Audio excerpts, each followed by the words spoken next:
Alors, rebonjour tout le monde. Donc, on commence cette capsule-ci par la suite de la cellule, en fait. Donc, on a vu dans la dernière capsule, pardon, qu'on parlait donc on a rappelé c'était quoi les constituants de la cellule, puis ensuite on a parlé des intrants et des extrants. Donc, qu'est-ce qui rentre dans la cellule pour bien la faire fonctionner, puis qu'est-ce qui sort de la cellule comme déchets.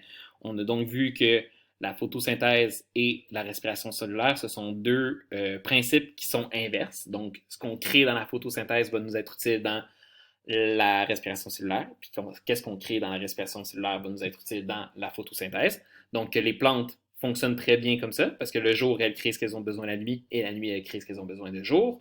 Et finalement, que les animaux, ben, on est complètement dépendant des plantes, parce que sans les plantes, on n'aurait pas l'oxygène qui nous est nécessaire à survivre. Donc voilà.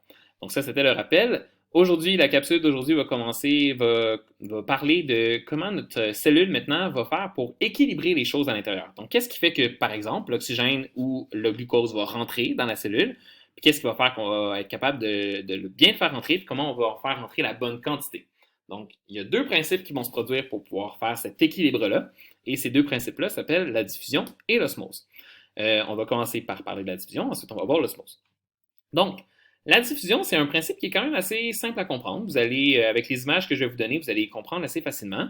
C'est assez clair, là. Donc, la diffusion, qu'est-ce que c'est? C'est que c'est les particules, qui soient solides ou gazeuses. Donc, dans notre cas à nous, dans nos cellules, par exemple, ben, on a le gaz qui est l'oxygène, mais on a aussi des particules qui sont plus solides, comme le sucre ou le sel, par exemple, qui pourraient rentrer dans notre cellule.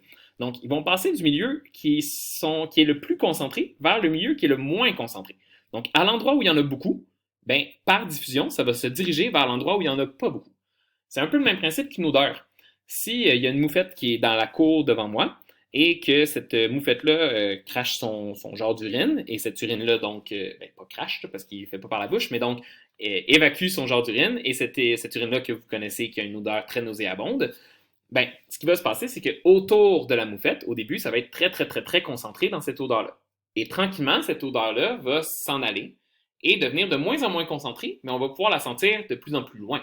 Donc, elle va passer du milieu très concentré qui est autour de la moufette vers le milieu qui est le moins concentré, qui est par exemple mon salon. Donc, c'est pour ça que même si elle est dehors, je vais commencer à la sentir. Puis, ça va prendre quelques instants avant qu'il y ait quelqu'un qui est dans la cuisine qui est plus loin derrière moi va sentir aussi cette odeur-là, parce que ça prend du temps avant que cette odeur-là s'éloigne. Qu'est-ce qui va se passer aussi, c'est que quand ça va arriver dans la cuisine, il va y avoir moins de particules d'odeur. Donc la personne qui est dans la cuisine va le sentir moins fort que moi qui est ici dans le salon ou que quelqu'un qui serait juste à côté de la moufette. Dans le fond, comme les particules s'éloignent de plus en plus, on est capable de le sentir de plus en plus loin, mais on le sent de moins en moins fort. Okay? Donc ça, c'est le principe de la diffusion. Ou on pourrait dire la même chose que quelqu'un dans une classe qui pète. C'est quelqu'un qui pète en avant de la classe, ben, la personne autour va le sentir très fort, mais la personne dans le fond de la classe, ça se peut très bien qu'elle ne le sente pas. Parce que les particules, comme je viens de le dire, vont s'éloigner les unes des autres. Puis, dans le fond de la classe, peut-être qu'il va y avoir une particule d'odeur qui va rentrer dans le nez de la personne, mais ça ne sera pas assez pour pouvoir déclencher la sensation de cette odeur-là. Donc, ça, c'est vraiment le principe de la diffusion. Donc, dans le corps humain, c'est un peu comme ça que ça va se passer. Quand je vais manger du sucre, donc il va y avoir beaucoup de sucre qui va rentrer dans mon corps, il va y avoir donc beaucoup de sucre qui va se ramasser dans mon sang, et donc mon sang va être très concentré en sucre. Mon sang qui se promène partout, qui s'en va proche de chacune de mes cellules, lui, il va être très, très, très concentré en sucre, et mes cellules, elles, ne seront pas très concentrées en sucre. Donc, par diffusion, le sucre va rentrer dans ma cellule, ce qui va faire que ma cellule va donc pouvoir acquérir la quantité de sucre qu'il lui faut. Donc ça, c'est la première chose qui se passe. Donc ça, c'est le principe de la diffusion. Le sucre va pouvoir rentrer dans l'endroit qui est moins concentré de l'endroit qui est le plus concentré. OK? Petit exemple ici. Donc on a une cellule, ou mettons, on va dire que c'est l'extérieur de la cellule. Donc on a l'extérieur de la cellule ici qui est très concentré en petites boules jaunes. Puis on a la cellule à droite qui est zéro concentrée en petites boules jaunes. Mais tranquillement, par diffusion, les petites boules jaunes vont commencer à traverser la paroi de la cellule et vont rentrer dans la cellule jusqu'à temps que ça s'équilibre. Donc, quand il va y avoir autant de petites boules jaunes que de petites boules jaunes du bord 1 que du bord 2, ben, à ce moment-là, ça va être rendu équilibré. Donc là, il n'y aura plus de voyage de petites boules jaunes qui va se produire. Mais la diffusion peut aussi se produire en même temps de deux choses différentes. Donc, d'un côté, on a les petites boules mauves, de l'autre côté, on a les petites boules jaunes. Ben, on voit que c'est très concentré en boules mauves, très concentré en boules jaunes. Et ici, ben là, la diffusion va se faire pour pouvoir venir équilibrer. Donc, on va avoir des boules mauves qui vont rentrer d'un bord, des boules jaunes qui vont rentrer de l'autre côté, jusqu'à temps que ça soit équilibré et qu'il y en ait à peu près autant de chaque côté. Donc, ça, c'est le principe de la diffusion. On envoie la chose très concentrée vers le milieu où c'est pas du tout concentré. Deuxième principe, l'osmose. L'osmose, en fait, ce qui va se passer en osmose, c'est seulement l'eau qui va bouger. Okay? Donc, le principe de l'osmose, c'est pas des gaz, c'est pas des solides, c'est pas n'importe quel liquide non plus, c'est vraiment l'eau qui bouge. Et l'eau, ce qu'elle va vouloir faire, c'est de venir diluer l'endroit où c'est très concentré. Donc, l'eau va bouger de l'endroit qui est pas concentré vers un endroit qui est très concentré pour pouvoir venir le diluer. C'est comme si vous avez la bouche très sèche, vous avez mangé plein de chips, mettons, vous avez la bouche super sèche, mais là, ce que vous allez vouloir faire, c'est aller chercher de l'eau pour venir la mettre dans votre bouche, pour aller enlever le sel que vous avez en trop dans votre bouche, pour venir le diluer. Okay? Mais c'est un peu le même principe qui se passe dans notre corps avec l'osmose. Quand je vais avoir une cellule qui va être très, très, très concentrée en quelque chose, on va vouloir aller chercher de l'eau pour la faire rentrer à l'intérieur pour venir la diluer. À l'inverse, si c'est mon milieu extérieur qui est très concentré en quelque chose, on va vouloir faire sortir l'eau de la cellule pour venir diluer l'extérieur. Je vous donne des exemples. Donc, si ma cellule elle est plus concentrée que son entourage, donc par exemple, j'ai un globule rouge ici, okay, qui, on va dire, qui est très concentré en sel, qu'à l'intérieur du globule rouge, il y a plein de sel.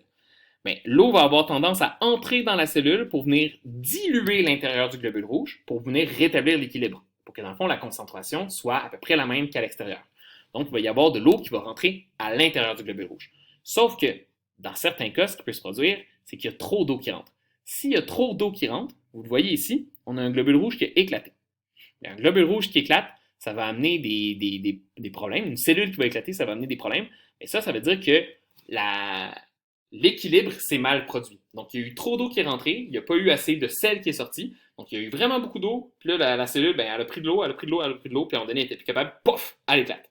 Ça, c'est très dangereux. Habituellement, ça n'arrive pas si souvent que ça. Notre corps, il est bon. Notre corps, en plus de faire de l'osmose, il va faire de la diffusion. Donc, si c'est ma cellule qui est très concentrée en sel, il va faire rentrer de l'eau, mais en même temps, par diffusion, il va faire sortir du sel. Donc, l'équilibre va se faire assez rapidement.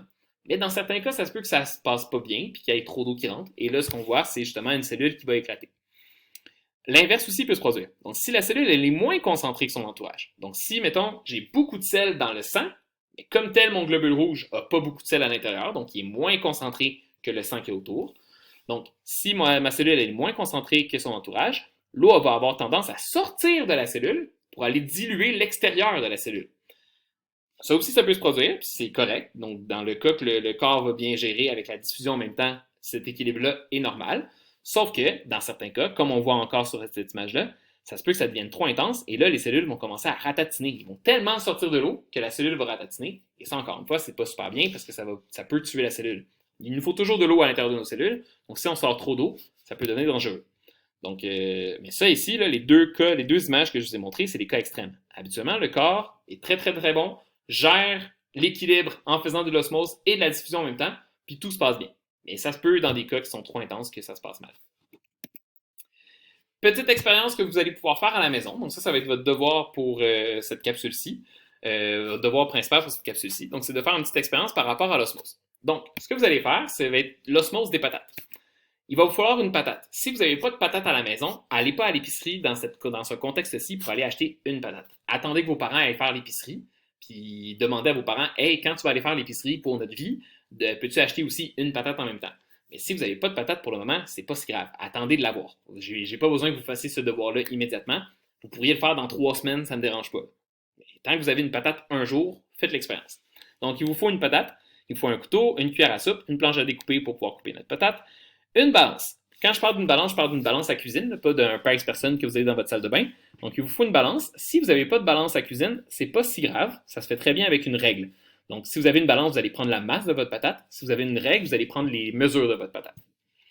Il vous faut 5 bols. Il vous faut de l'eau du robinet, du sel, du sucre. Et encore là, cette partie-là, elle est facultative. Si vous avez du colorant à la maison, tant mieux. Donc, utilisez le colorant que vous allez avoir. Là, j'ai mis bleu, jaune, rouge, mais peu importe les couleurs. Là. Puis si vous n'avez pas de colorant, c'est pas très grave. Ça se fait très bien aussi sans colorant. C'est juste un peu plus visuel si vous avez le colorant. Ce que vous allez faire, donc vous allez prendre une patate, puis vous allez la couper en 5 morceaux à peu près égaux. Donc moi, je vous ai dit 2 par 2 par 2 cm. Ça peut être un peu plus gros, ça dépend de vous, là. Mais tant que chacun des morceaux sont à peu près égaux l'un et l'autre. Ensuite, dans 5 bols différents, ah oui, puis d'ailleurs, votre patate, c'est pas si grave s'il reste de la pleure. Donc vous pouvez laisser la pleure, ça ne me dérange pas. Dans 5 bols différents, vous allez mettre 100 ml d'eau dans chacun des bols. Ensuite, il va falloir, dans le premier bol, vous allez mettre une demi-cuillère à soupe de sel. Donc, vous allez prendre une demi-cuillère à soupe de sel, vous allez mettre dedans et vous allez mélanger. Ça va être votre bol témoin. Quand on parle d'un bol témoin, c'est un bol qui ne va pas y avoir vraiment de différence entre le début de l'expérience et la fin de l'expérience. Normalement, ça devrait être à peu près égal.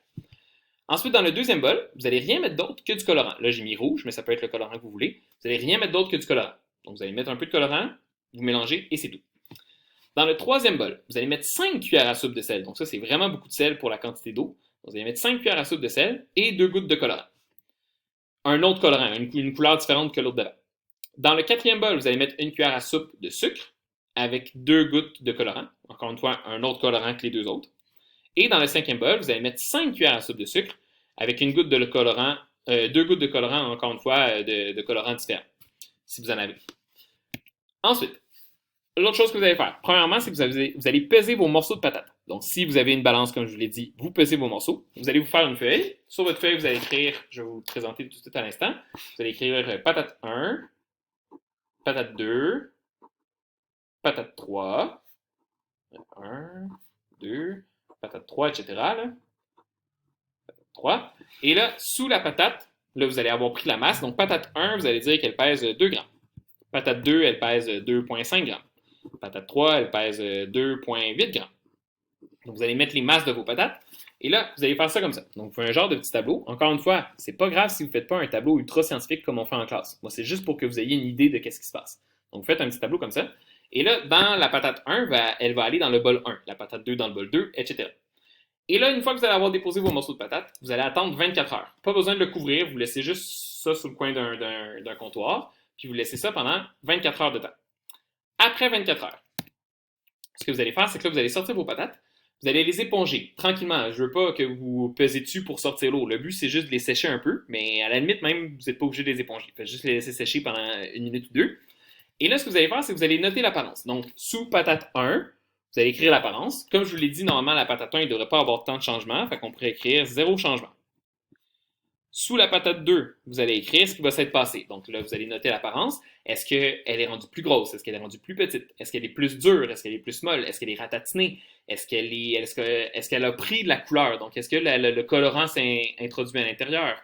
Est-ce qu'elle a pourri? Donc, vous allez faire tous les apparences visuelles que vous pouvez faire. Vous allez vous les écrire en dessous. Donc là, par exemple, je pourrais écrire molle. Et vous allez faire ça pour chacune des patates. Et ensuite, vous allez reprendre la masse. Donc, si vous avez utilisé une balance, vous allez prendre la masse. Si vous n'avez pas utilisé une balance, que vous avez utilisé la règle à la place, vous allez reprendre les dimensions. Donc, vérifier c'est quoi les dimensions. Et là, vous allez les réécrire. Donc, normalement, la patate 1 ne devrait pas avoir changé. Donc, on se doute. Peut-être qu'elle a changé un peu, mais ça ne devrait pas beaucoup. Puis, mettons, la patate 2, on va dire qu'elle est rendue à 4 grammes. Donc là, vous allez faire votre tableau, il va être rendu qui va plus ressembler à ça. Donc, 0 changement, 2 grammes. Puis ici, elle est rendue molle, puis elle est rendue à 4 grammes, mettons. OK? Donc là, vous allez vous faire ça et vous allez donc voir c'est quoi la différence entre le début et la fin. Par rapport à ça, à la fin, vous lavez vos bols et vous jetez vos patates. Par rapport à ça, moi, ce que je veux que vous essayiez de faire, c'est de comprendre lequel a eu de l'osmose. Donc, lequel, en fait, ils vont tous avoir eu de l'osmose, mais lequel l'eau est rentrée et lequel l'eau est sortie et pourquoi l'eau est rentrée et pourquoi l'eau est sortie de la patate. Donc, vous allez vous faire un petit tableau comme ça, puis vous allez vous faire après quelques lignes d'explication sur la patate, donc pourquoi l'eau serait rentrée ou pourquoi l'eau serait sortie. Alors voilà, bonne expérience. Donc ça va être ça qui va se passer. Puis comme je vous l'ai dit, à partir de la semaine prochaine, vous allez avoir des nouvelles capsules complètement nouvelles pour ceux qui avaient déjà assisté à mes cours la semaine passée en live. Et voilà, bonne fin de journée.